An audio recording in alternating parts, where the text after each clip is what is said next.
ಶಿವಮೊಗ್ಗ ಜಿಲ್ಲಾ ಜೆಡಿಎಸ್ ಹಾಗೂ ನಗರ ಜೆಡಿಎಸ್ ವತಿಯಿಂದ ನಗರದ ಮಾಜಿ ಶಾಸಕರು ರಾಜ್ಯ ಜೆಡಿಎಸ್ ಉಪಾಧ್ಯಕ್ಷರಾದ ಕೆಬಿ ಪ್ರಸನ್ನಕುಮಾರ್ ನೇತೃತ್ವದಲ್ಲಿ ಇಂದು ಜಿಲ್ಲಾ ಮೆಗ್ಗಾನ್ ಆಸ್ಪತ್ರೆಗೆ ಭೇಟಿ ನೀಡಿ ಜಿಲ್ಲೆಯಲ್ಲಿ ಅವ್ಯಾಹತವಾಗಿ ಹರಡುತ್ತಿರುವ ಡೆಂಗ್ಯೂ, ಚಿಕನ್ ಗುನಿಯಾ, ಜಿಕಾ ವೈರಸ್ ಜ್ವರದ ಬಗ್ಗೆ ಮೆಗ್ಗಾನ್ ಆಸ್ಪತ್ರೆಯಲ್ಲಿ ತೆಗೆದುಕೊಂಡಿರುವ ಚಿಕಿತ್ಸಾ ಕ್ರಮಗಳು ಹಾಗೂ ಮುನ್ನೆಚ್ಚರಿಕೆ ಕ್ರಮಗಳ ಬಗ್ಗೆ ವಿವರವಾಗಿ ಮಾಹಿತಿ ಪಡೆಯಲಾಯಿತು.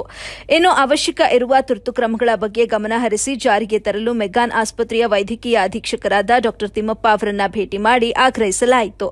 ಈ ಸಂದರ್ಭದಲ್ಲಿ ಜಿಲ್ಲಾ ಜೆಡಿಎಸ್ ಕಾರ್ಯಾಧ್ಯಕ್ಷ ರಾಮಕೃಷ್ಣ, ನಗರ ಜೆಡಿಎಸ್ ಅಧ್ಯಕ್ಷ ದೀಪಕ್ ಸಿಂಗ್, ಜಿಲ್ಲಾ ವಕ್ತಾರ ನರಸಿಂಹ ಗಂಡದಮನಿ, ಪ್ರಮುಖರಾದ ರಮೇಶ್ ನಾಯಕ್, ತ್ಯಾಗರಾಜ್, ಸಂಗಯ್ಯ, ನಾಗೇಶ್, ದಯಾನಂದ್, ಗೋಪಿ, ವಿನಯ್, ವೆಂಕಟೇಶ್, ರವಿ, ಸಿದ್ದೇಶ್, ಯಶವಂತ್, ಮಂಜು ಹಾಗೂ ಮತ್ತಿತರರು ಉಪಸ್ಥಿತರಿದ್ದರು.